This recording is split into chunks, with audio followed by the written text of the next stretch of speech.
Number 10. Snake eyes. Well, not exactly snake eyes, but after extended use of belladonna drops in the eyes, you would probably wish that a snake bit you in the eyes. Belladonna is poisonous. It's a no calzone, red flag. But yet it was still used by Egyptian royalty. Basically, the drops of poison would dilate your pupils, and that would be considered to be beautiful. For some reason, I guess, okay. Extended use of the drops had terrible side effects for the user, blindness being one of them. You gotta remember, folks in this time have no social security, and the best doctors can do for you is tell you to go take a bath in crocodile dung. And to pray to the gods for more, I guess. Sure, okay. So to avoid that tragedy, go for the natural look and avoid the eye drops. You'll thank me later. Number 9. More eye stuff. Thought I was done with the eye stuff? Well, guess again, amigo. I ain't done yet. I've got lots more to say about that. Okay, maybe a little. Eyeshadow and eye color. Some ladies today would say no special outfit is complete without it, and honestly, I have to agree, ladies. Sometimes y'all do some stuff with your eyes that makes me say, damn, you look good. Damn, you look good. However, some ladies might be cautious to slap some color on their face if they knew the origins of the product. As for the royalty of Egypt, eye makeup was in. Seemed to be a trend. However, they weren't so cautious of where their makeup got its origins. Egyptian eye glitter had 2 key ingredients: applicable powder and bugs. Yeah. You know the super colorful ones that are like really big and you wouldn't want to be around? Yeah, those, beetles, scarabs, and pretty much anything you could find. They would then crush them into a heavenly pulp and smear it all over their royal faces. I have issues with spiders and wasps as it is. I have no interest in wearing them whatsoever. I actually hate wasps. That's just, even just crushing up a bunch of, and just, oh, this is good. Oh, I love this. This is the best. Yeah, no, don't do that. Number 8, sweet traps. When you're royalty of one of the most successful empires and civilizations in human history, it means you ain't gonna lift a finger. Less than any other celebrities do today, probably. So what to do with all that extra time in your hands instead of living like everyone else? Well, how about a picnic? That sounds nice, actually. Sounds great, right? Except when we bring out all of our favorite treats, the flies and bugs bother us, and we can't look beautiful if we're covered in bugs head to toe. How did the Egyptians fix this, you ask? Well, it's simple. Don't let the bugs bite you in the first place. Basically, you get one of your forced volunteers, maybe a couple actually, and you slather the poor devils in honey, till they look like your favorite pastry from Tim Hortons. Place said glazed serving away from the picnic, and now you can enjoy it in sunshine and peace. The screaming of being eaten alive by bugs might dampen the mood, so just wear earplugs, it's fine. You stay over there and just get eaten, it's fine, no problem. No problem. Number 7, King of the Porcelain Throne. Kings, I hear you. Life can be busy, and the shower speed run is not the only product that we've invented. Here's another shout out to all my kings who take extra time while sitting upon the porcelain throne. I salute you. Yes, that's right. Besides doing the hygienic process of evacuating one's bowels, we take a mental health break in the bathroom. A time to check in, relax, take inventory, and take a breath of some not so fresh air, especially if you ate Taco Bell the night before. Is it strange to sit there in that situation? Perhaps, but like any other guru, we need a space to feel our spirituality. Would Yoda be Yoda if he didn't meditate? Sit on the toilet, I will. Number 6, the beard apron. This is just so smart, and I'm seriously considering buying one because this is the bane of my existence. Sometimes the lumberjack look is too much for me, and the closer I get to looking like Chris Farley, the better. I think I have a great motivational speaker impression. Maybe I'll show you guys one day. We'll see. I don't know. However, when shaving my beard, I have nowhere to go, and it's too cold in the winter to do it outside, so that's why this is so smart. Basically, it's an apron that you post up like a hammock. So when you're shaving down those chiseled cheekbones of yours, all the little hairs fall into the apron. That way your GF can't yell at you because there's no mess to be made. Necessity truly is the mother of all invention. Number 5, bacon products. Who doesn't love bacon, right? Bacon is delicious. Bacon is a delicious meat that can be enjoyed for breakfast, lunch, or dinner. Personally, there was nothing like waking up on a Saturday morning as a kid to play some GameCube and eat bacon and eggs, my favorite. I was a tubby kid and I was easy to impress. However, while bacon may not be the king of the breakfast table, it is the bootleg flavor of fragrance and the non-food market. It seems every time there's a store, gift shop, or novelties being sold, a bacon-flavored, scented, or themed product is there for men. And it's not far behind. Because yes, we are tough and rugged, and we eat meat because we're cowboys. So that also means we want breath mints that are artificially bacon flavored, right? No, we don't. They taste horrible. It's awful. No one wants that. Nobody wants that. Number 4, bath bomb. Call it genius marketing, crazy society, or people wasting money, but a lot of hygiene beauty products that women purchase, men do too. They just gotta repackage it and inject it with 300 cc's of testosterone because men. Take the hand grenade bath bomb for instance. Taking bath bomb to a whole other level. Yes, the one I saw while researching was very colorful and it looked like it had a fruity scent, but it was shaped like a hand grenade from the Second World War. No way an adult man would fall for that, right? Pfft, no! Chris, you see my rubber ducky? Number 3, the man bun. Honestly, I don't mind this trend. I actually think it looks good. Certainly better than the mullets of the 90s. There's no way you can tell me mullets look better than man buns. You just can't. The man buns are actually somewhat organized. Especially if dudes grow them out and maintain them. However, what is strange to me is the man bun add-on. Yeah, it's like a man bun extension. You just like a clip-on. Basically, look like the guy who plays Wonderwall at every party for the low price of $19.99. I can't be dissing too much though, because I wore a clip-on tie till the 9th grade. But the girls thought I was cute? I think so. Number 2, gendered products. Another broad stroke here, but when things get placed into categories, there's always 2 colors that get used. Pink for girls, blue for boys. While I'm not sure whether colors are actually masculine or feminine themselves, it has been hardwired into most of us, that's just how it goes. Anything plastered in blue or male-like imagery, it's what's meant for men. I, however, as a kid had an absolute 5-head play. To protect my valuables from thieves and villains in the night, I always chose something that was girl-themed, pink, or something a boy wouldn't pick, as I thought if presented with my stolen items, I could always identify them since only a boy would choose girly stuff. From my Nintendo DS to my notebooks and honestly everything in between. Hot pink was in, and Chetty made it work. I thought the plan was foolproof. I never really thought though what would happen if a girl took my stuff though. I didn't really think that wouldn't work for that, would it? No, it wouldn't. Number 1, wine in a can. This one is just so silly to me, and for any wine connoisseurs out there, take this with a grain of salt. I'm no sommelier, but I enjoyed the odd glass of wine, even if it comes from a box.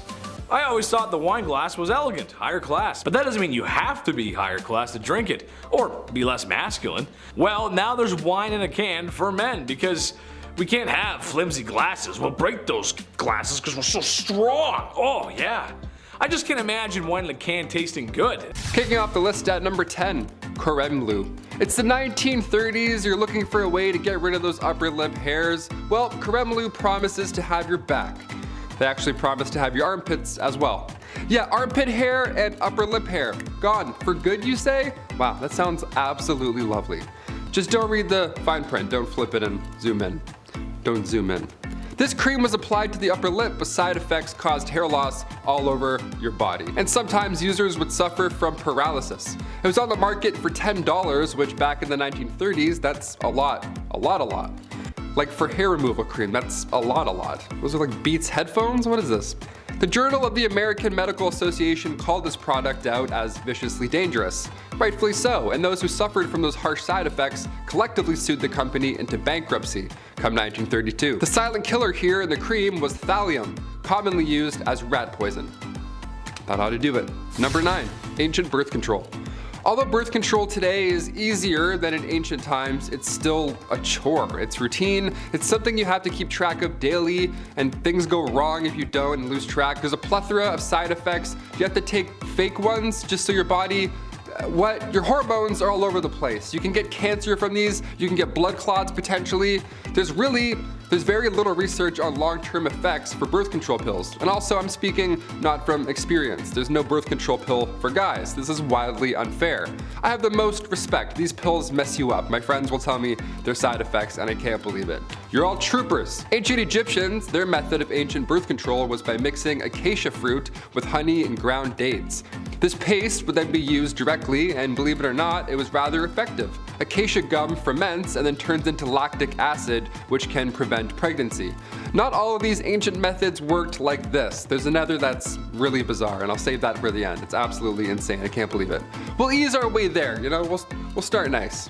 Number 8, lash lure. Turning the calendars back to 1933, the year FM radios and drive-in movie theaters were introduced, and as well as the horrifying and deadly mascara, lash lure. This 1930s cosmetic contained a chemical p-phenyledamine. That's how you know it's bad, when you can't even pronounce the thing. This mascara left blisters all over your face, your eyelids, the whole thing. It was really bad. There was eventually a death in 1933. One woman sadly developed an infection, a bacterial infection, and then passed away. It was so bad that later that year, her before and after photos were used in an FDA display titled The Chamber of Horrors. It was a horrible incident, but a good way to get the attention from higher-ups so something like this never happens again. Lash Lure was then the first product in history that was removed from stores entirely, so it worked. We're in the middle of something kind of similar now, I think. Cigarette packages have those horrible side effects to smoking right there on the packaging. The girl with the face. Could we see the day smoking is outlawed? I don't know, I feel like we're close. It's caused quite a few more deaths than Lash Lure. That's all. Number 7. Unhooded Sith. Circumcision is important in a lot of cultures of yesterday and today. Now at this channel, my job is to come out here every week and make you laugh. So to the men out there who still have their Jedi robes, imagine every day of your life you got sand in places that sand shouldn't be. Anakin Skywalker's worst nightmare, and honestly explains why he hates sand so much. But perhaps one of the reasons Egyptians used this hygiene service was to stop sand getting in their wiener's one-eyed bandit. There's no showers, nothing to really get it out once it's in there. That's no good. I guess you could take a dip in the Nile River, but there's too many crocodiles in there, and who has the time to jump in the Nile River when they're busy being forced to build large structures that will stand the test of time? So you better line up, fellas, or be cursed to feel like Anakin Skywalker for the rest of your life. The prequel one too, not the cool animated one, the one that whines a lot. That one. You don't want to be that one. Number 6. Nice dentist. Turns out not all Egyptian dentistry is completely awful. It turns out they may have come up with the first toothbrush. Other civilizations had examples of one too, so it's hard to tell exactly, but the Egyptians had one. But one thing they did have over everyone else were Tic Tacs, or breath mints actually. Honestly, this makes a lot of sense. Imagine it was Valentine's Day, you just walked past a large pyramid. There's sand in places on your body where sand just shouldn't be. When you notice the smell of your breath, and it's something awful. But not to worry, because you purchased breath mints from the market. Yes, that's right. Now smooching with your Egyptian sweetheart can go on without a hitch. The mints were made from nice smelling herbs and mints, sometimes roasted over a fire to form little candies. An ancient Egyptian solution to an ancient Egyptian problem. Kinda like that one actually, kinda nice. Gonna put a mint in, it's kinda nice. Number 5. What? I didn't have any corn! Austin Powers reference for you. You know the character I'm talking about, I can't say it. Here's a hygiene product that just makes me question life. The very fabric of our existence. Whether it was the Big Bang or the Almighty Creator, there's just no way this was ever meant to happen. It doesn't make any sense. One day, somebody was walking along the Nile River and was unfortunate enough to step in crocodile droppings. Now, most people would say gross and move on. Oh, no, not the people of ancient Egypt. They felt the stinky, squishy unholiness on their feet and said, yes, we must bathe in this. And they did. They took the forbidden mud bath, the brown tsunami, the cesspit of no hope. You can call it whatever you want, really. It's horrible either way you look at it. Supposedly it was meant to keep you young and beautiful. My only question would be, at what point did they realize poo baths were a mistake? Was it when they were smelling it and it was bad? Or was it when it accidentally got in your mouth or something like that and you're just like, oh what got that out of my mouth? That's the Scottish Egyptian, in case you were wondering. Number 4, waste removal. This one is kind of a broad stroke, but hear me out. There's no plumbing, no waste removal, and people kind of just go wherever they want. A lot of that unhygienic waste is kind of just laying about. However, the people of Egypt also had the advantage of the Nile River, which means they use that bad boy for everything. Transport, irrigation, a water source, and of course, a bathroom. Which, in case you didn't know, your source of water and irrigation should be two separate, they shouldn't go together, that's not good. This is a good explanation for the plagues of Egypt, besides the sin, bad sinners, no sinning. As years of that kind of negligent waste management are liable to make any pharaoh sick. Don't mix your water with the poo, don't do that, that's bad, don't do that. Number 3, sunscreen. This should come as no secret to anyone out there, but with my rosy cheeks and fair complexion, I would not do very well in the suns of ancient Egypt. Honestly, I don't know how Luke Skywalker lived on Tatooine with those twin suns. Without a little copper tone action, you know what I'm saying? The Egyptians had an answer to that problem, however. Not the whole living on Tatooine part, that just kinda sucks no matter what. Blue milk is weird. They had a makeshift sunscreen using rice bran extracts and a few other ingredients that were meant to help protect against the sun's rays. How effective was it really? Not sure, because the only stuff I'm willing to test out is the real stuff.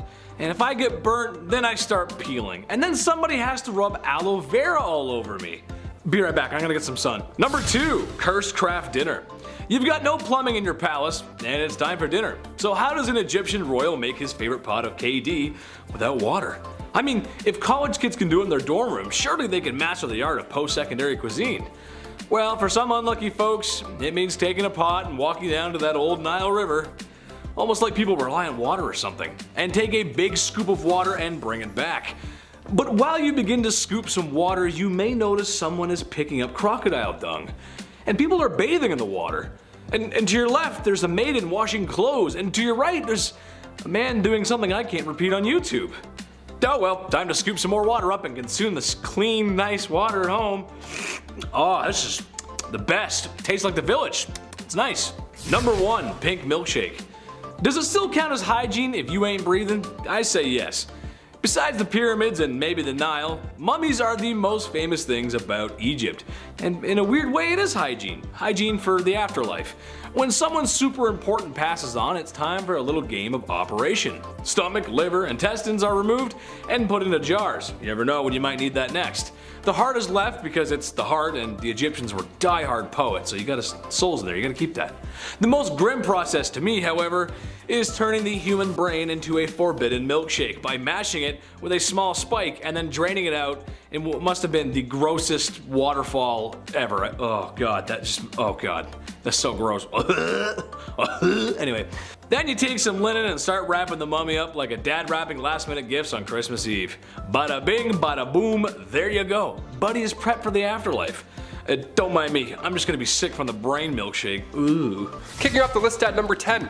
Wiper no wiping. On part 3 of the series, we of course brought up the worst job in royal history, the groom of the stool. Wiping was a royalty. We didn't have the fluffy bear family telling us to hashtag enjoy the go, where they used an incredible amount, just a wasteful amount of toilet paper. Those bears, so wasteful. We had to improvise back then and use leaves. And by we, I mean medieval peasants, not us. We discussed Romans just pooping through cold cement benches, but what did they use to wipe after the fact?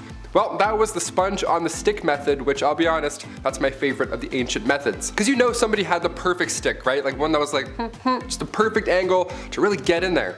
No, the sponge on the stick wasn't that fun at all. It was actually communal, it was all bad. You had to share it, be like, oh, okay.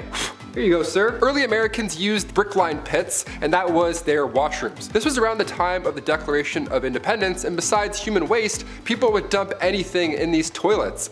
They found a window in one of these pits. A window. Some poor guy hit a window. Can you believe that? And as for wiping, are you ready?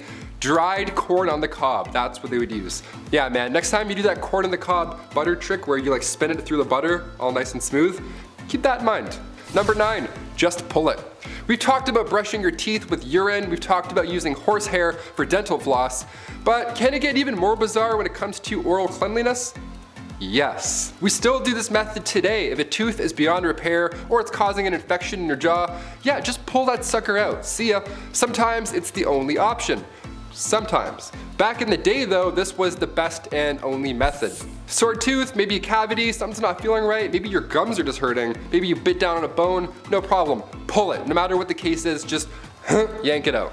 Dentists weren't a thing in the Middle Ages. Dr. Downer didn't politely remind you to floss more, you know what I'm saying? But they did have a barber, the fastest dentist in the game. Barbers are responsible for obviously cutting hair, but they too would pull teeth and they would bloodlet. This guy must have been in the weeds every single day. He was so busy. Yeah, just a little off the top, maybe a little bit of blood at this, a couple of molars too, classic 3-in-1 appointment, you're good, debit. If you walked into the barber shop and you were bald, he already knew what was up. He was like, all right, I'm gonna start warming up the arm here. And if you think that's weird, well, let's go a little bit more recent for this one. Number 8, doormat toothpaste. We've mentioned some horrible lipsticks and face powders, so we need to mention this disaster of a brand. Moving past the days where your barber pulls out the problem in the 1940s, we had toothpaste. Yes, we had it. This is good. In fact, we had the most powerful toothpaste ever to this day. It was called Doormat. Okay, yeah, so back in the 40s, people were brushing with radiation. Even on the actual tube, it says, radioactive ingredients increase the defense of teeth and gums. Okay. These cells are loaded with new life energy. The bacteria is hindered in their destroying effect, leaving behind a pleasant, mild, refreshing taste. Ah, yummy. Its radioactivity was low in comparison, but the fact that this existed once not too long ago is just wild to me. Good gums don't bleed, they actually glow. What would their slogan be today? Doramad, accelerate your breath. I'm saying. Number 7, bad toothpaste. Doramad toothpaste was advertised in the 1920s. The ad shows a blonde lady with a lovely smile. Some would even say glowing. Right below reads Doramad, radioactive toothpaste. Radioactive toothpaste. That sounds bad. I've played enough Fallout to know that radioactive toothpaste probably isn't a great product, especially to put in and around your mouth. It even loudly advertises its radioactive ingredients. Can you imagine this? Increase the defense of teeth and gums. The cells are loaded with new life energy. Good gums don't bleed, they actually glow. That last one I made up, but you can't tell, right? How insane is this? This secret ingredient to shinier smiles and brighter futures was thorium. The god of thunder does not brush with thorium. He uses it to polish his hammer. Yeah, it's very toxic. Number 6, Gorad's cream. Once advertised as a magic beautifier, doesn't that sound like a neat time? Gorad's Oriental Cream hit the market back in 1936. This cream was supposed to freshen up your skin, make you look lighter, younger, whatever Paul Rudd's doing, whatever his secret is, we're still trying to figure that one out. That sort of thing. But instead, this skin cream had one user ending up in a book that's very Chamber of Horrors style. This magic ingredient that was meant to magically make you beautiful had some magic mercury in it. Not something you want on your face, yeah, at all.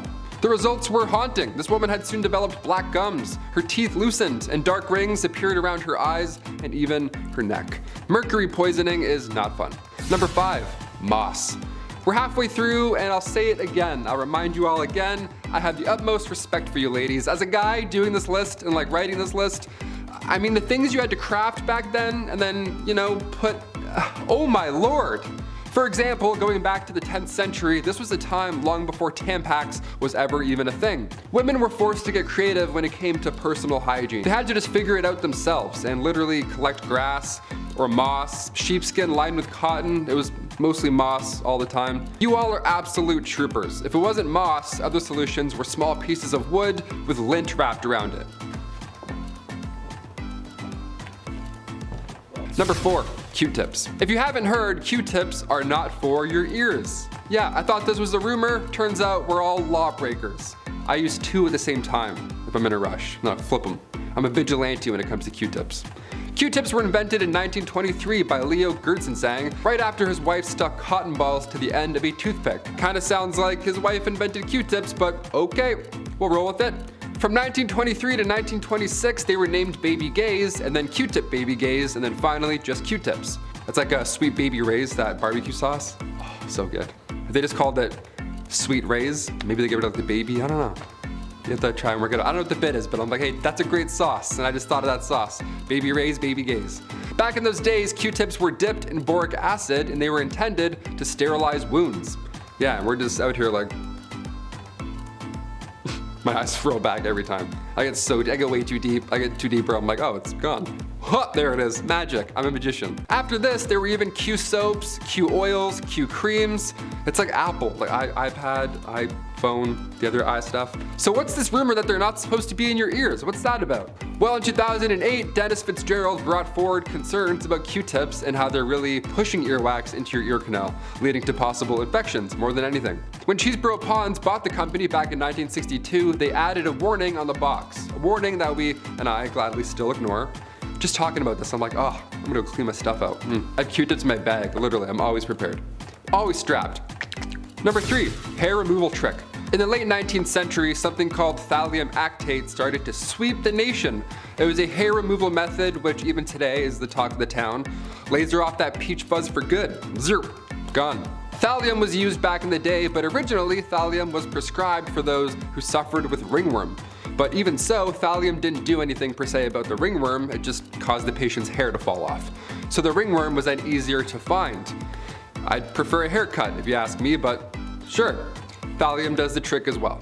Eventually, thallium was sold as a cream, a toxic cream. It should never touch your skin at all, and it's a face cream. Are you kidding? This thing was once rat poison as well, and now we're rubbing it around like it's Bath & Body Works Noel cream. It's my favorite cream, the green one. Oh, God, gone in 2 days. This was outlawed, thankfully, in the 30s, but it had to get bad pretty first. Number 2, Aqua Tofana. Going back to the 1600s for this one. Also, if you're a murderino, you'll enjoy this bit of dark history. Aqua Tofana was a cosmetic that was sold to women in the early 1630s. It was a cosmetic that doubled as a poison. Yeah, sneaky, right? Some Assassin's Creed going on here. The origins of this deadly cosmetic that was sold and responsible for around like 600 deaths is pretty wild. So back in 1632, two women, Francesca Lasarda and Teofana D'Amato, they both created this poison. They worked together and created it so that when their husbands kissed them on the cheek, they would then be poisoned. But eventually Teofana was caught and executed for her crimes, but her recipe carried on through her daughter, Julia Tofana. She took this deadly recipe to Rome and then kept manufacturing it. Inside this cursed cosmetic was arsenic, lead, and belladonna. Colorless, tasteless, and one of the deadliest. And finally, coming in at number 1, more ancient birth control. Okay, we kicked this list off catching up with ancient Egyptians in the aid of acacia trees and all that jazz. So I figured we'd end on a ridiculous birth control method from the ancient Roman days. Cyrannus, who was known as a Greek gynecologist back then, his idea for Planned Parenthood was not a good one. It was not a good idea. He wrote that after you bump uglies, in order to prevent pregnancy, the woman must squat and sneeze. First of all, no, not a chance, no, and also, if you're thinking about it, no. Secondly, who can sneeze on demand? I certainly can't. I had a really nice time tonight, cheers. That's not possible, no. Many methods from the past are questionable. In ancient China, it was commonly told that drinking hot mercury could prevent pregnancy. Yeah, leave mercury away from your body, that will literally kill you.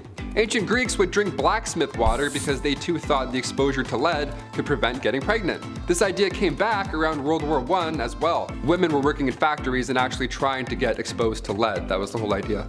Bad. These are pretty dark, so I'll leave you on this one. In the Dark Ages, European women wore amulets made of weasel testicles to magically ward off pregnancies. Poor weasels. Black magic is the worst, isn't it?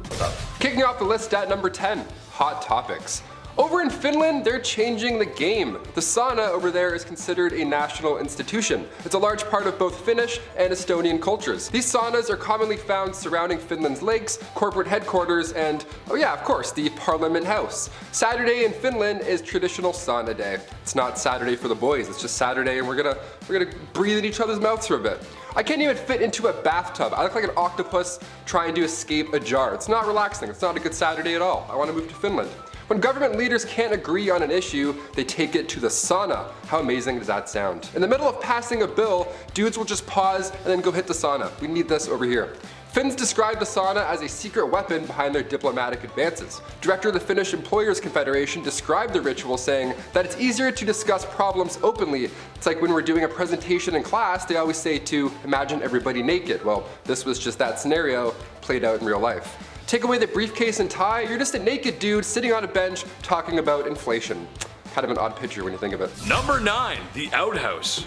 One thing I am glad I don't have to deal with anymore is outhouses. Not that I ever did, it's just something I don't want to do. I called the chief again last night and he said it wasn't it again. Outhouses have been around for a long time.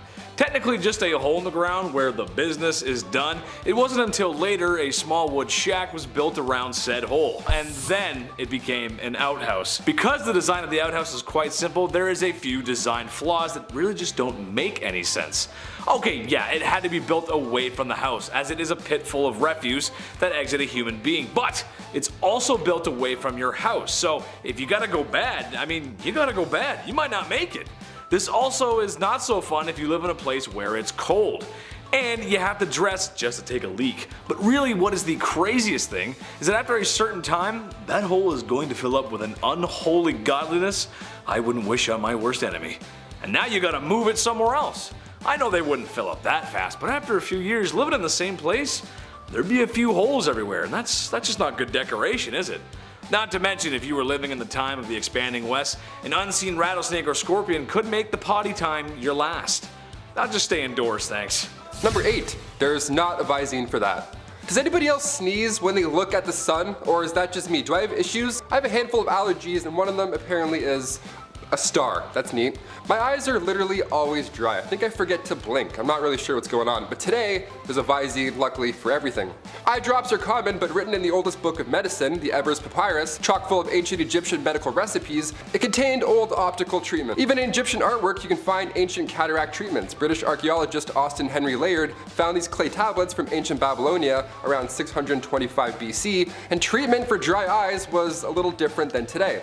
Today all you have to do is and you're good. Back then, you had to get chemicals from plants and then mix them with prayers. Good game, good luck. One ancient tablet described the treatment of the time, saying, if a man's eyes are affected with dryness, he shall rub an onion and then drink a beer and then apply oil to his eyes. Just mix all that put it in your mouth, and then thou shalt disembowel a yellow frog mixed in its gall and curd and applied to its eyes. I don't even know what the that means. Like, imagine getting that on a prescription. You're like, a yellow frog? What? Number 7. Shards and shards. Oh, you thought we were done with the Bum Bum history. Think again. This is a part 4, and honestly, I could do 4 more parts on wiping alone. It's a pretty big deal. It's nuts. We don't realize how lucky we are. During the pandemic, for example, one of the first things people stocked up on was toilet paper. It's worrisome to not have 6 rolls on standby. You start getting anxious, right? You're like, oh, but what if I eat some lobster? I don't know. Whatever makes your tummy upset. Now you know a little bit more about me. But nobody did it like the ancient Greeks, and I mean nobody. Survey says ancient Greeks would wipe using broken pieces of ceramic. Oh my god. They would even sometimes write the names of their enemies on this piece of shard and then wipe. Isn't that wild? It's like, I'll show you by wiping with ceramic with your name on it. Gotcha. Yes, this obviously led to major health problems, and according to the British medical journals, 3 pieces was often enough. 3 is still a good number today. That's a comfortable fold, but ceramic, no, there's no way. No way. It was the better alternative, believe it or not. The other was actually sharp seashells. Number 6, deodorant.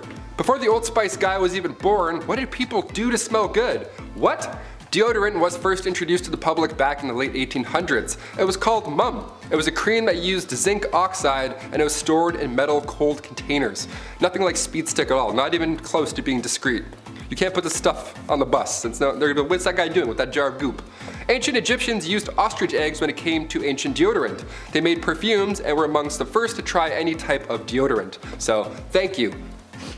Thank you. Hence the ostrich egg factor. Mixing a little fat, tamarisk, tortoise shells, nuts, and then bam, you're ready for the day. Another method was a little more yummy than ostrich eggs and nuts. Egyptians would also use porridge balls. Flavored porridge rolled up and then safely secured in your little apple pitter fritters right there. Just don't wave at anybody or else you'll, there you go. Number 5. Shampoo. When my hair grew longer over the pandemic, I had a huge wake-up call. I had no idea what I was doing. I only used the Guy's shampoo, you know, like the classic 4-in-1 shampoos. That wasn't working anymore. I needed some curl cream. I needed shampoo and conditioner, separate things. It takes time to figure out what works with your flow, but the ancient Romans, they didn't have Head and Shoulders. They would just dip their hair in cold water at a public bathhouse, also very public, and then rub and scrape oils away. Lime wire was also used to wash your hair back then, but that was horrible. It's just as useful as lime wire. Sometimes Europeans wouldn't even use water at all. They would just rub their head with bran before bed and then brush it out with a comb in the morning. Yeah, bran. I used dog shampoo once by accident. Honestly, guys, I'm not gonna lie. There's something they're not telling us. It was too nice. Number 4, aqua tofana. Not to be confused with Aquafina, which is also pretty horrible. Aqua tofana was hot in the 17th century. This was a straight up poison that was marketed as a cosmetic. This was during the late 1600s and it was first used by 2 women, Francesca Lasarda and Teofania di Amato. They used this cosmetic, this makeup, so that when their husbands kissed them on the cheek, they would then be poisoned. It's named after its creator, a lady named Tofania, who was caught and executed for her crimes, but her recipe carried on through who we believe was her daughter, Julia Tofana. She took this deadly recipe all the way to Rome and then kept manufacturing it. Inside this cursed cosmetic was arsenic, lead, and perhaps belladonna.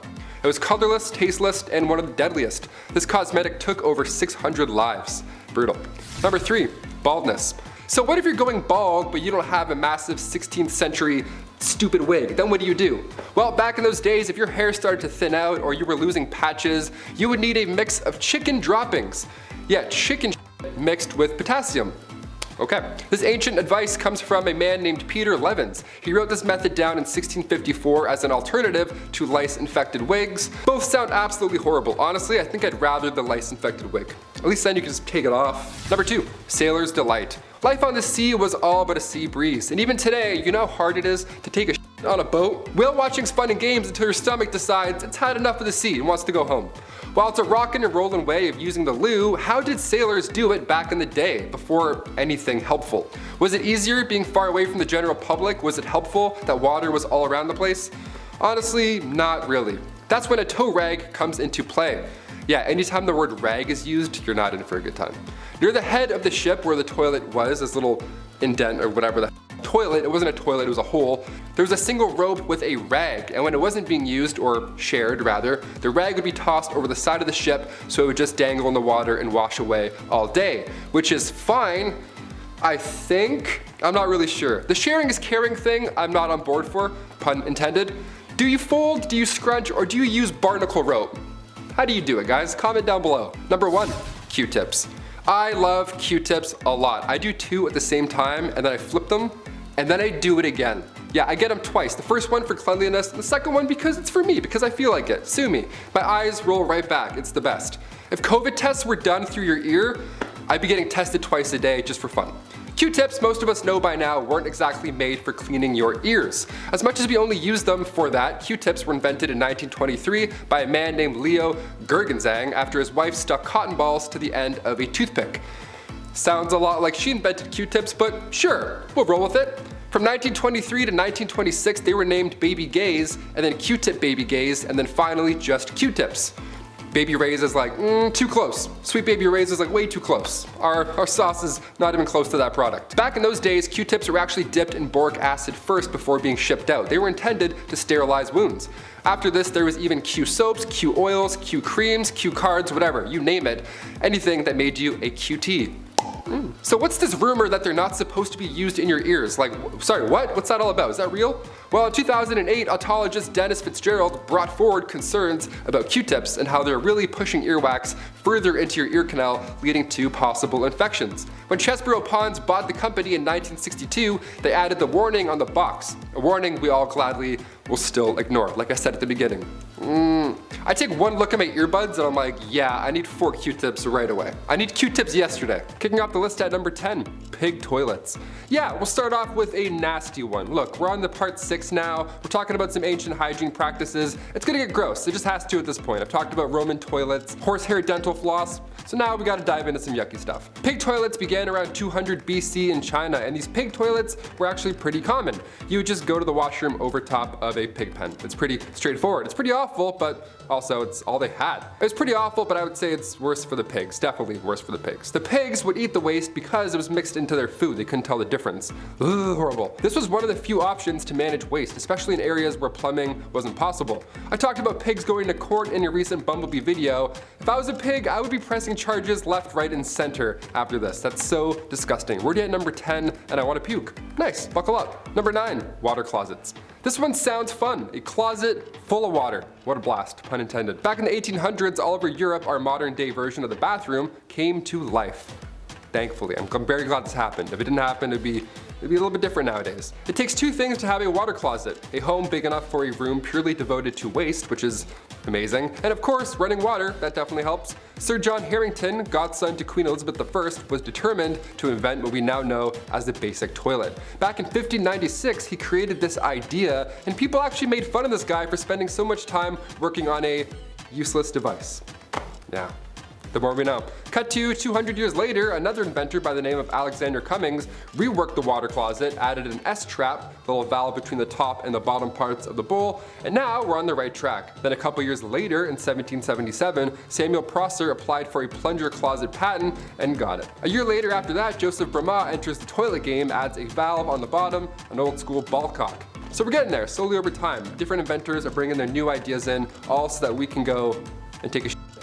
Brodmann was a sailor at the time, so his water closet was often used on ships of that era. Today we have toilets that flush automatically. Once you get up or move around, the sensors think you're done, and then they blast away. If you stand and wipe, good game. This thing's gonna be making noise all day long. Number 8, Bald face. In another video on things too woke for this era, I talked about how it was once cool to have no hair on your face at all. I can't grow any facial hair, so this reaches out to me. This is good. I like this. I like punching out this fact. Well, Queen Elizabeth I was the first to bring this idea into Western culture. She influenced women to completely pluck their eyebrows, and on top of that, they would also shave their hairline back as far as they could, so their faces would be as large and as big and bright as possible. Just right there, like the big moon.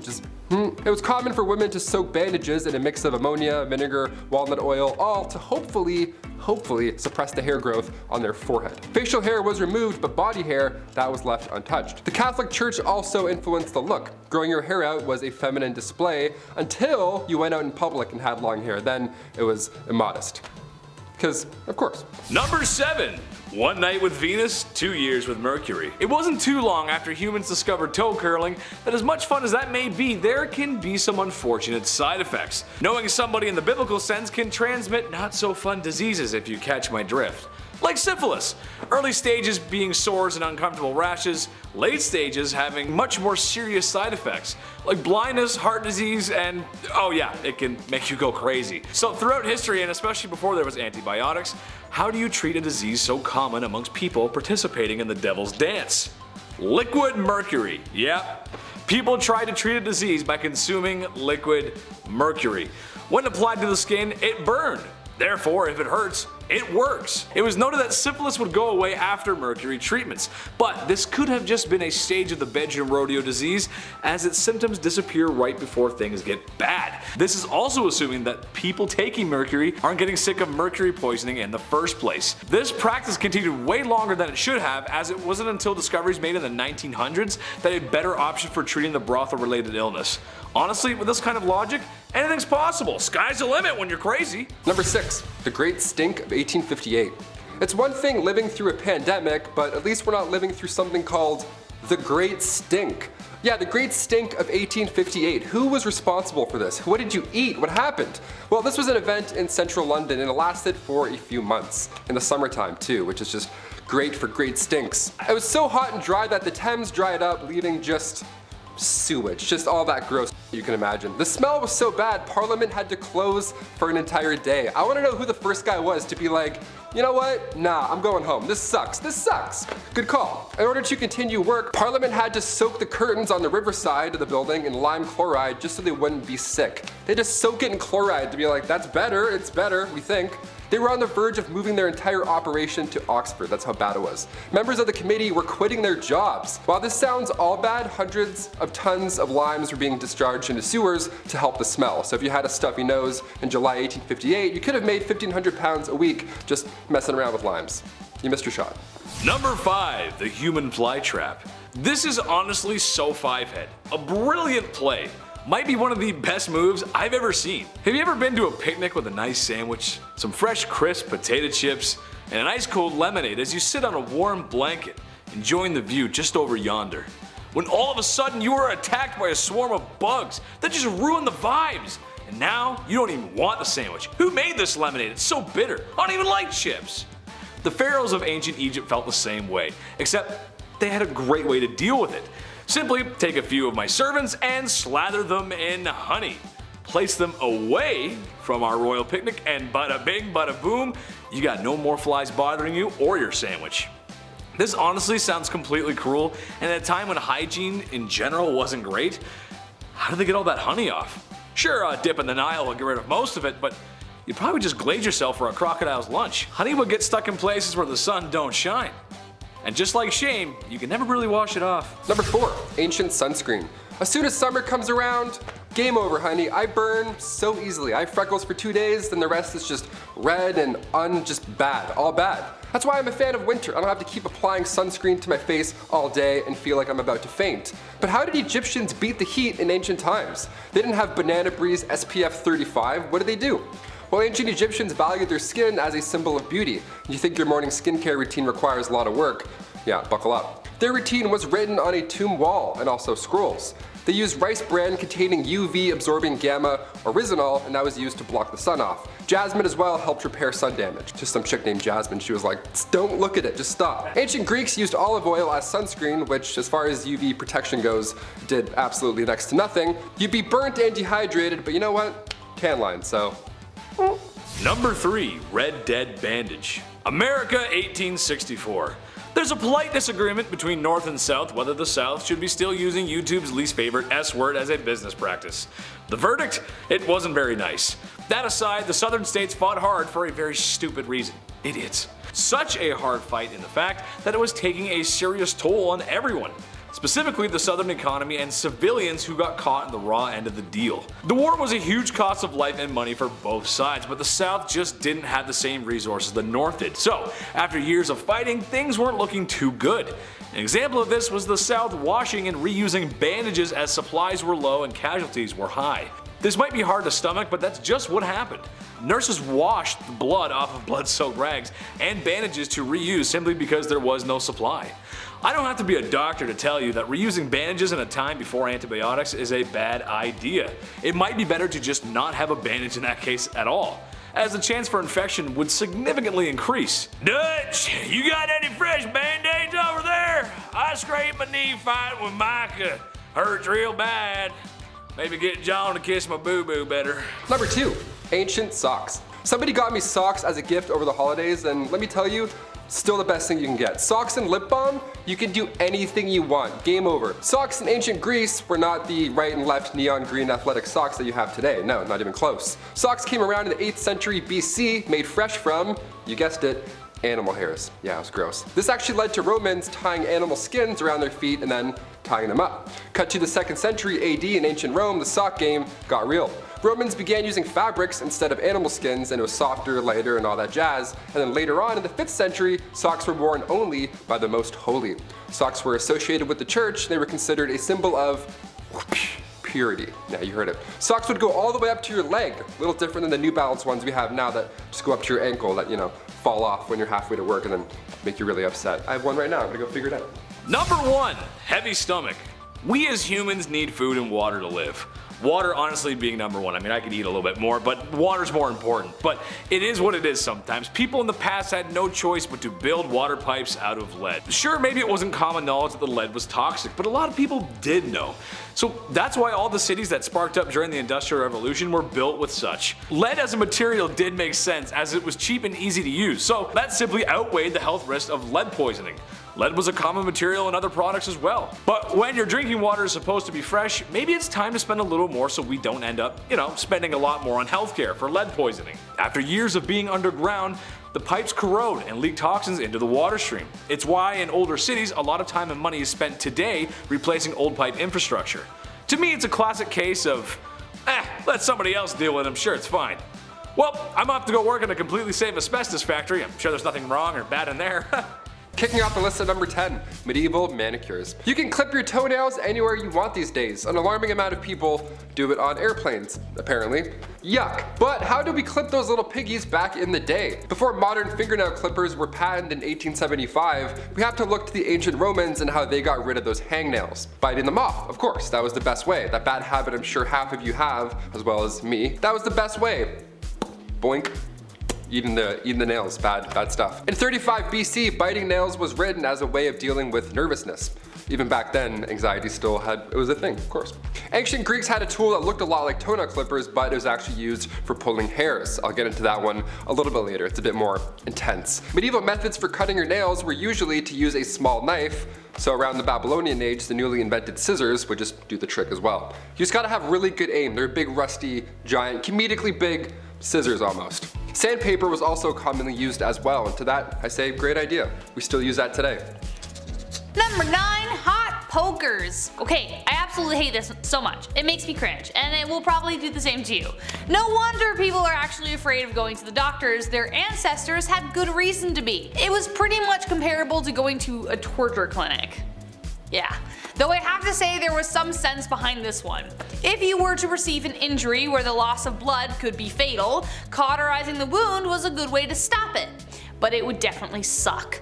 They would heat up a hot poker and apply it directly to the wound without the luxury of any painkillers. Obviously, this would be extremely painful. Would I rather bleed out? or have this done. I honestly don't know. However, it would probably result in infection if not treated properly, especially considering that they didn't wash their damn hands, as we found out in the previous video. But they wouldn't just use hot pokers for blood wounds, they would also use them to burn off hemorrhoids and STDs and, I don't know, hopes and dreams. It was a bad time. Number 8. Clamshell hair removal. Whew, here we go. Nowadays you can laser off any unwanted hair. Waxing as well. Sounds like an absolute nightmare, but compared to how it used to be done, it's still our best method today. Looking back to around 100,000 years ago, long before Gillette had their 9-blade razors with cooling gels and all that good shit, we had to use seashells. Literal seashells. And when I say seashells, I don't mean they would glide across the skin and, you know, Sweeney Todd themselves. No, they would use 2 shells and then put them together as tweezers and pluck the hairs out one by one. Seashells. Can you hear that? It's the sound of our ancestors plucking their eyebrows. They're still screaming. Sharpened clamshells were used later in the 19th century, and we realized if they're flat enough, we can swipe them off. So they were sharpening shells. Eventually they got to the gliding technique. Saves time, but still it was horrible.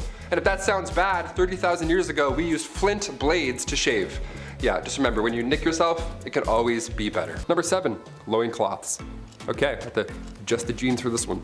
Going back to ancient Roman and ancient Egyptian times, the loincloth was used by all. Neat. Either that or you would just be naked. So, you know, if you're a nudist, great. Hit the thumbs up if you're a nudist. I don't know why I said that. We're gonna keep going. I found this neat step-by-step on the internet how to make your own loincloth. And it's a bit more complicated than throwing on sweat shorts and calling it a day. We don't have a lot of archaeological evidence today because these linens barely made it through a decade, let alone all this time. But ancient Romans would use leather also to make underwear, which is, just imagining that, I'm like, ha, it's hot. Hot goat skin wrapped around your waist in the sun. We love it. We still use leather today when it comes to undergarments, but we'll save that talk for another time. Number 6, breast bags. There's a neat term, breast bags. Let's bring that one back, see if it sticks. Now, contrary to what I just explained over at point number 7, women, more often than not, didn't wear undergarments in the Middle Ages.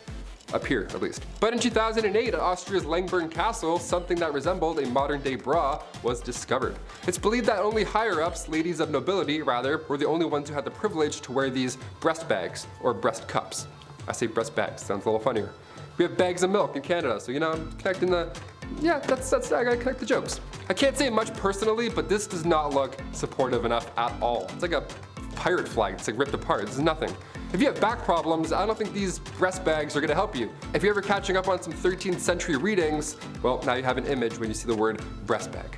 It's this eye patch that they called support. Number 5, cesspools. Ooh, gross transition. If you're gonna make a massive castle, you need to know where to build certain rooms. Like say over a cesspool, for an example, that might be important. Just plug your nose. Cesspools were often placed under floors, which makes sense because, you know, you poop and then gravity and everything goes down. But you need to make sure that those floors are supportive enough. Because in 1183, the Emperor of the Holy Roman Empire had a dinner in the palace of Erfurt, but the floor in the main hall broke open, resulting in a bunch of dinner guests falling through the floor, with a few of them even drowning in that cesspool. What a horrible way to go.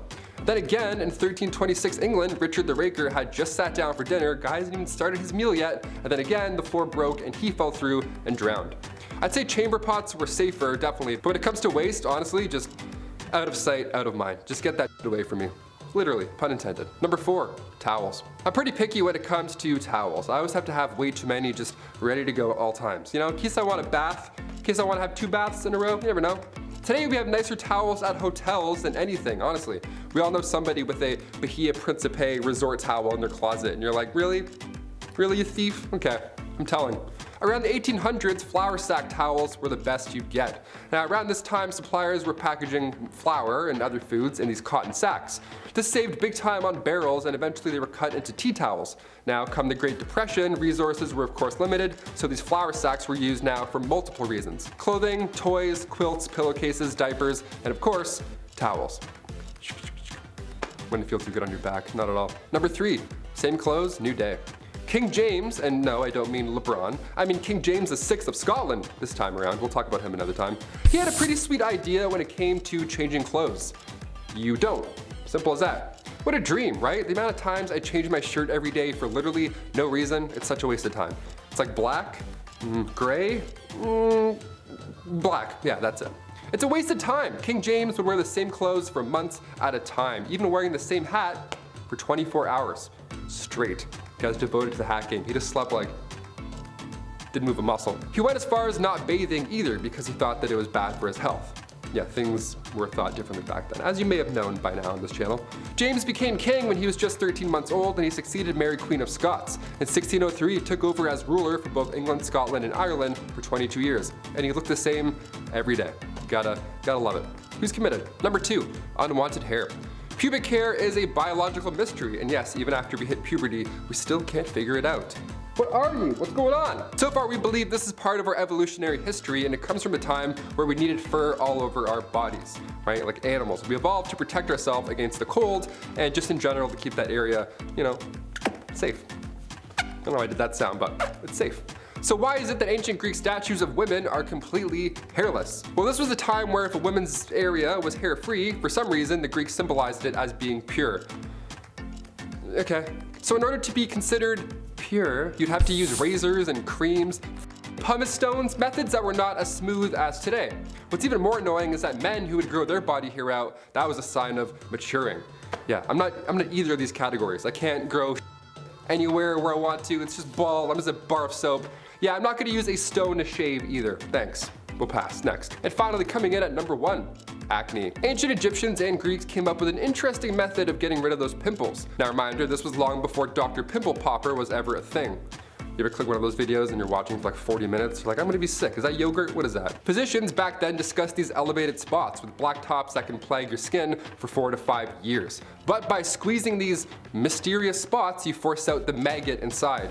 Yeah, blackheads were called maggots back then, so that's pretty horrible. That's gonna be in my head forever. They would refer to severe cases as maggots that lie in bed of roses, AKA your face. That's the bed of roses. If a physician told me I had maggots in my face, I'd faint. Teeth worms and maggots, like just brush your teeth and wash your face and then avoid all that smoke. These disorders were thought to be human skin taking on the properties of animals, so that's pretty wild. So ancient Greeks and Egyptians would use honey, vinegar, turpentine, and emulsion of bitter almonds to solve that problem. Or what I just do is I just squeeze really hard, yell one curse word, and then wipe the mirror. That's usually how I do it. Number 10, not bathing. Let's start off strong. So obviously hindsight is 2020. We know a lot more about personal hygiene now than we did, then and as well in like middle school, because high school locker rooms, what the heck. Without the knowledge of germs and disease, not bathing seemed like the logical next step for a lot of people, even though it made you smelly as all heck. When the Pilgrims arrived in Native America on the Mayflower, the indigenous tribes often referred to their horrid smell. An account from a member of the Patuxet Nation even tried to convince them to start washing themselves. They were like, come on guys, it's enough. They washed their hands and faces, but they rarely washed their whole bodies. Though they believed cleanliness was next to godliness, that didn't necessarily mean they needed water to do it. They believed that should they submerge themselves, they risked disease. This could be because they dumped their daily duties into the water, so that's likely. So instead they took dry baths where they wiped themselves down with a dry cloth, but it didn't really help much. Number 9, bedpans. It's always the worst when you get tucked in at night, you start to fall asleep, you're starting to doze off, and then you realize you need to pee.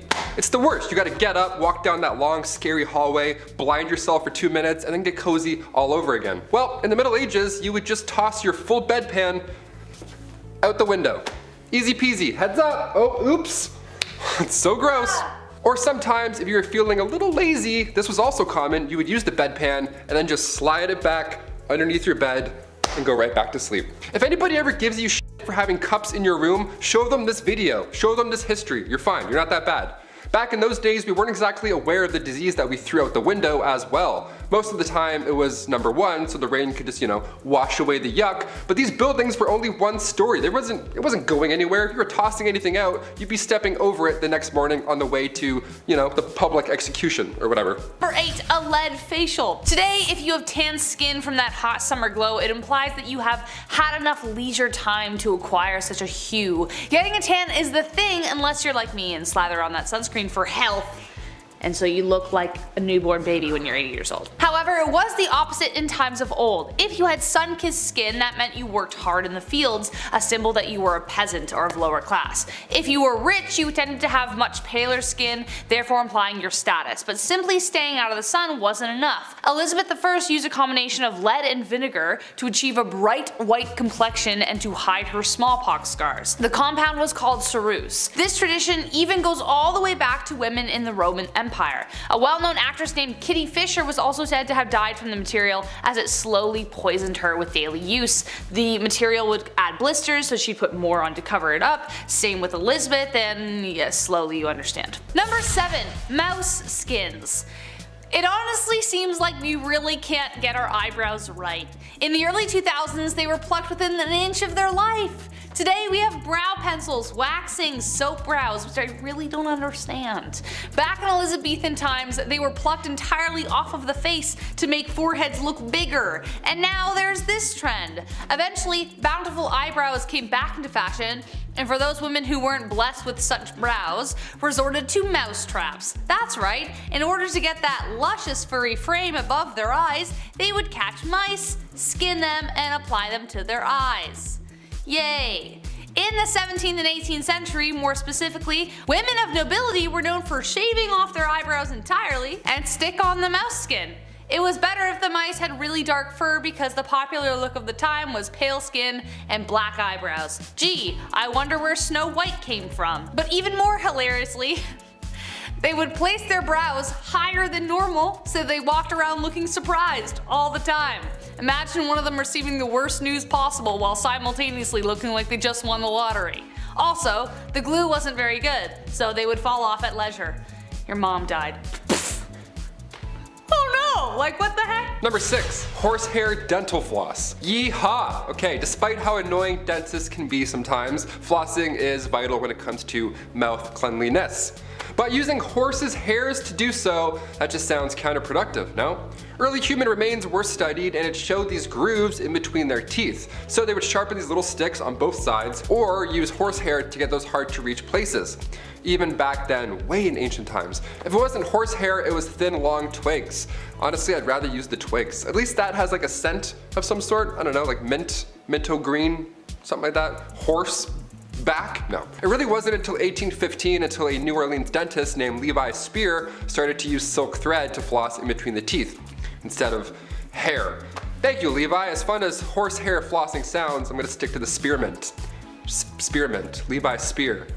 Wait a minute. Number 5. Crocodile done the deed. Again, I'm saying this again. Who had the gall? Who had the damn audacity to look at a steaming pile of digested animal excrement and go, you know, that will work for insert problem here. Once again, I put the question, how the heck did we survive? But nevertheless, we are here once again to bring to you yet another animal poop cure-all, and this time it was for contraception.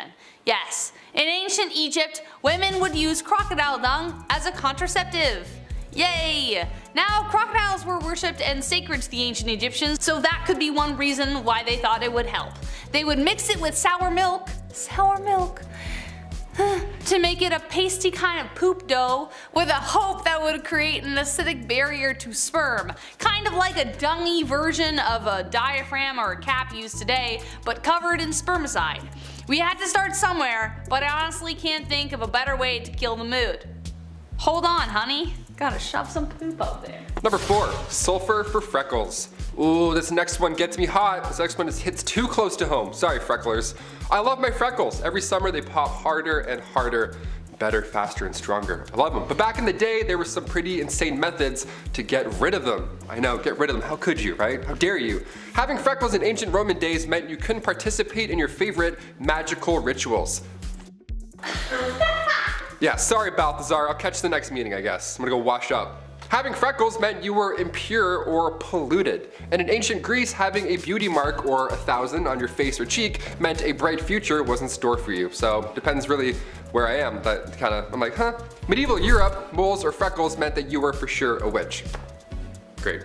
That one they're onto something a little bit. They got witchy vibes. Ancient China, if you had a red or black mole, that was actually a good sign. But a brown mole, like this one, meant grave warning signs. Eee. So depending where and when you were, that freckle that you named when you were 7 could have possibly changed your entire life. In places where freckles weren't desirable, sulfur was used daily to get rid of them. We don't recommend lathering your face with sulfur. In fact, I think magical rituals are safer. Number 3, Versailles and other palaces. Did anyone else imagine when they were a kid that they were born in the wrong era and should have been like prancing around in golden embroidered gowns in palaces, or being in a masquerade decked in velvet across the room from your secret lover? Some more than most. Except there is a lot missing from that fantasy, specifically the smell. You'd think a place like Versailles with like halls of mirrors and lots of gold everywhere would be like the cleanest place to live in the 18th century, but the reality was stomach churning. Remember that red velvet dress? Well, that hadn't been washed in God knows how long, and you were stuffed in a room with people wearing the same thing, and everywhere was a toilet. That's right, nobles didn't wait to empty themselves in a chamber pot or bathroom of some kind. Versailles was their toilet. They would relieve themselves in empty fire pits, imagine if it was occupied, in the stairwell, behind doors, wherever they felt. Sounds too ridiculous to be true? Well, take this 1675 report of the Louvre Palace in Paris, and I quote, "On the grand staircases, behind the doors, and almost everywhere one sees, there are masses of excrement. One smells 1,000 unbearable stenches caused by calls of nature, which everyone goes to do there every day." Unquote. Things got so bad in other palaces, Henry VIII even had to decree that cooks in the royal kitchen were forbidden to work naked. Why were they working naked? I don't know. Or in garments of such vileness as they do. So as for my first point, I think I was born in precisely the right era. Number 2, finger food. You ever go to somebody's house for dinner and they have like 15 forks laying in front of you, just way too many utensils for no reason. That's why I like nachos, okay? It's not intimidating. Burgers aren't intimidating. You can just eat with your hands and get messy. It's easier. It's way more fun as well just to dive in and make an absolute mess. Like medieval times, for example, they had cutlery, but you had to be somebody fancy to have it. Most of the population, being poor and all, had to eat with their hands. Chopsticks were first used during the Shang dynasty. The oldest chopsticks ever found went as far back as 3000 BC. But come 400 AD, China's population spiked, resulting in a lack of resources for food. These stirring sticks now got a lot smaller to fit for their smaller portions, and that was the start of chopsticks. Fun fact, come the 16th century, the rich and fancy carried their own set of forks with them to their royal dinner. King Charles V of France had a vault with a few forks in it. He's like, hey, check this one out. Bing. That's how rare that kind of metalwork was back in medieval times. I bring plastic forks to work. Does that count for something? I have like 2 in my backpack, maybe 3. Number 1, and last but not least, a gong farmer. Adding to that fantasy I spoke about earlier, living in a castle with a glistening, sparkling moat. What moat could you want? Well, I'm sorry to say that moats often doubled as toilets. Very often when castles were built, the toilets would be built high up in the castle, hanging over the moat so that it would just drop right in there. But another way they would deal with their droppings was to build a toiletry over a cesspit, kind of like an outhouse, or kind of exactly like an outhouse. Except at one point the cesspit would fill up. Enter the hero of the hour. Today we have people with machines who do it. Somebody actually had to go in there and do it himself with their bare hands. Friends, remove your hats in honor of the gong farmer. Their job was to get on in there, shovel it out by hand, and ferry it to a spot where they could bury it. It was a dangerous job for a multitude of reasons, the top ones including the pits were often riddled with disease, and they were often quite deep. So as a result, they were paid very well for the time to sweeten the fact that no one would go near them, so they would be forever alone. But even then, lives were lost. One man by the name of Richard the Raker fell into one and drowned. What a way to go. Number 10, the switchblade comb. A leather jackets, smacking jukeboxes, and a switchblade knife. Nobody was cooler than the Fonz on Happy Days. Well, maybe your uncle. Everybody has a cool uncle. But something I just think is silly, or something a lot of men probably use today, or at least the super cool guys who have no idea what or who the Fonz is, the switchblade comb. Basically, it's the same thing as a switchblade, but instead of a small blade, you got something to comb your hair with. Because when you're a man, you have to look fresh and tough at the same time. Trust me, ladies, it's how we operate. Gotta look tough, gotta look mean. And kick the jukebox, ayy. Number 9, the ball jacuzzi. I don't know about you guys, but there is nothing better than a nice hot tub. I'd like to say I spend a lot of time in hot tubs with cute girls. However, due to my financial situation, most of the hot tubbing that I've done has been at public pools where I shared a hot tub with older Italian and Greek men who I swear were still wearing sweaters. But that was just their hair. Speaking of hair and saggy skin, meet the Tescuzzi, a tiny hot tub for the piscadille and 2 matzo balls. Hey, I understand, your undercarriage has to stay clean, and honestly, I would love one. Chris and I were talking about we want one. We might even share one, who knows? Number 8, the all-in-one. Alright man, this one goes out to us, the manly men, the dads, the sons, the brothers. The men who work all day and night and still have time for their family. I appreciate you and I see you, brother. Want to know why we have so much time, ladies? Well, that's because we've cut back on time in the shower with a very 5-head invention. We call it body wash, or face wash, or shampoo, because we use it for everything. 3 in 1. Yes, that's right. If we buy a body wash product, that means it will be used all over our bodies. No time for L'Oreal Pantene or that purple shampoo with the kangaroo. We speedrun shower so we can get back into doing the things that you ladies love. Like not putting the toilet seat down.